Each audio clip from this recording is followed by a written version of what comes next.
So problem solving, I'm going to go over 5 different steps of how I solve my own problems.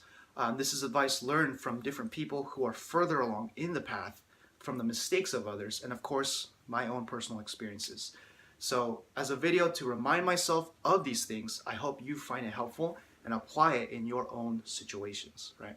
So 5 steps, number 1 is to identify whether the situation you're dealing with is actually a problem. There's a difference between a situation and a problem. Some people overanalyze and expand the situation to make it into a problem. Truth be told, sometimes I do this myself, and I catch myself in these stages and then start asking myself the right questions to identify if something is a problem or not. So for example, is this situation making my plan of accomplishing a certain goal harder or worse off than it should be, right? Because if anything is making my situation worse or harder to accomplish, then that's somewhat of a problem in itself, depending on the scale and the magnitude of it, right? Now, a situation, on the other hand, it's not a problem because a situation, how I define it at least, is just a deviation from the path, but it doesn't make it harder to accomplish the end goal, right? An example that I make is you want to get to destination B. You're starting at destination A. From get to A to B, you got to take one road. The one road that you usually take is clogged with traffic, right? So if you go about that one way, you're going to get stuck in traffic and take 15 minutes longer to get to that situation. Whereas there's another path that you know of as a backup route. It takes roughly the same amount of time, but it doesn't have that traffic. So whatever situation you are in, you can always take that second path as a different means to the end. So it's not the problem, or it's not a problem per se. It's just a deferring situation. So you need to identify whether what you're dealing with is actually a problem or just something that you got to deal with in another way, right? You got to be creative. You got to ask yourself questions.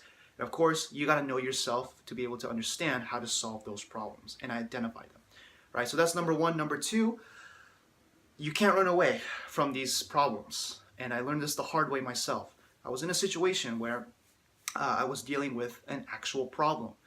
And for some reason, I don't know what caused me to do this, I ended up not solving that problem fast. I ended up delaying it. I was afraid of acknowledging it. I was afraid of attacking it head on. And that's what made the problem bigger than it really was. We don't want problems to become bigger. We want them to be solved. We want the fire to be snuffed out right away. So the only way that you're able to make the situation worse is, well, there's 2 ways. You add oil to the fire, or you let it burn and continue to grow, right? I'm assuming that you guys don't typically put oil to the fire, but I'm guaranteed that most of you, or some of you at least, wait until the problem gets too big, and then you're rushing to of course, put the fire out.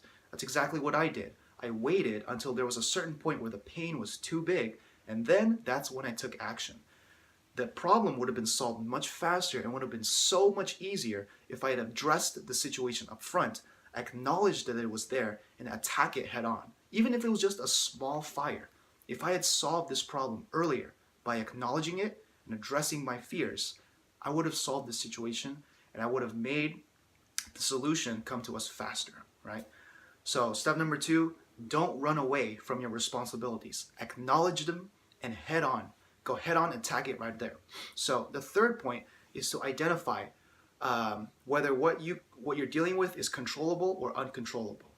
I talk about this in a lot of other videos of mine relating to emotions and whatnot, but there's a difference between something that you can control versus something that you can't control. Imagine one single person trying to move a mountain. That's impossible. You can't move a mountain. So why go about trying to spend so much time and energy and money solving a problem or a problem that cannot even be solved in the first place? You have to identify the things that you can control and take actions on the things that are actually able to be controlled, right? Because you're going to burn out trying to solve something that you can't solve yourself, okay? And of course, to identify whether you can or cannot control something, you have to ask yourself the right questions. Is this something that if I put my time and energy and effort into is going to improve the situation? It's a simple question, but try asking it. And the reason why people aren't able to identify is that they're so caught up with their thoughts, with their emotions, and with their mindset that their mind's running all over the place and they can't clearly identify the solution to the problem. Okay? So again, identify what's the controllable and what's the uncontrollable, and focus on the controllable parts. Sometimes the problem is focused on the uncontrollables, right? And there are times where you can't do anything about it. And at that point, just move on to something else. Okay? Now, the fourth part, my favorite point, is to avoid being emotional. God, I love this point because there's so many people, including myself, that when a problem just rises up from out of nowhere, we just get so emotional. We just say, what the hell is this? We get angry, we get sad, we get pissed off, and then we start getting these emotions in our head that make the better of us or take advantage of our own selves, right? It's the mind playing tricks against you. This is completely normal, but the way you handle it after you get these emotions is what's most important. Again, ask yourself questions. Stop, pause, redundant, but take a deep breath. People say this all the time, and it was just advice that went over my head. When you take a deep breath, you're letting your blood flow through your body. You're letting your nerves calm down. You're letting your head get into a resting place, right?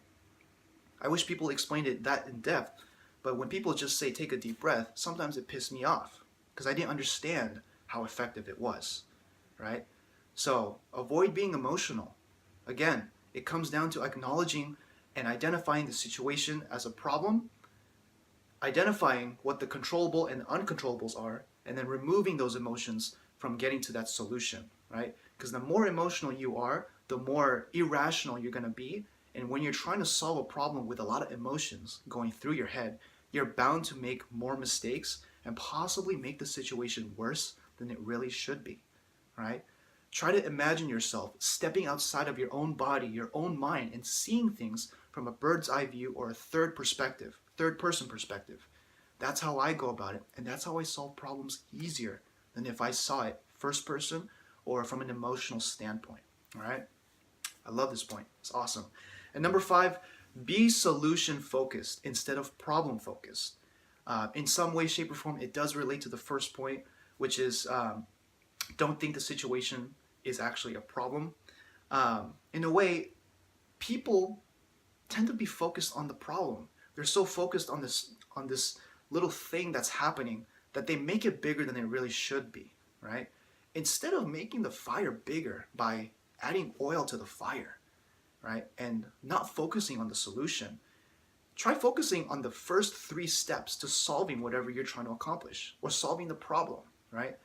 So one of them might be the seller is not answering their phone, right? The seller client is not answering the phone for a request from the other party to accomplish a certain, part of the deal. And that is a problem in some way, shape, or form if time goes on and it's not addressed. So instead of focusing on the seller not being responsive, why not go knock on their door? Why not visit them at work? Send them an email. Talk to their husband or wife. Solve something, anything. Get one step closer to the solution instead of focusing on all the stuff that deals with the problem, right? Think of it from a logical perspective, logical and rational, rather than irrational and emotional, right? Those are 2 stark opposites. Some people lie on one side, some people lie on the other. You, as the viewer, gotta lie on the logical and the rational perspective. That's how you solve problems.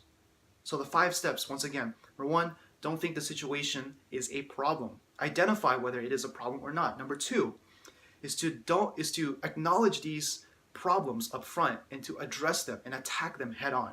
Number 3, identify the controllables and uncontrollables. Number 4, avoid being emotional, right? If you take one thing out of this, just identify that 4th point, avoid being emotional. And number 5 is to be solution focused, not problem focused. Big difference between the two. And if you implement all 5 of these things, I'm sure that your problem will be snuffed out and you'll be focused and getting to that solution faster than you really could, right? Hope this video helps. Again, it's a reminder for myself from all the lessons that I've learned and from all the things that I learned from different people. If you can apply this, which I know you can, comment below what problem you're going to be solving and imagine how many different things that you could be going about. without having to deal with all these things like emotions and irrationality. So again, hope this helps. Leave a comment, like, subscribe. You know what to do. Every week, a new video. Holding myself to that promise. So I'll stay tuned. We'll see you on the next one. Take care.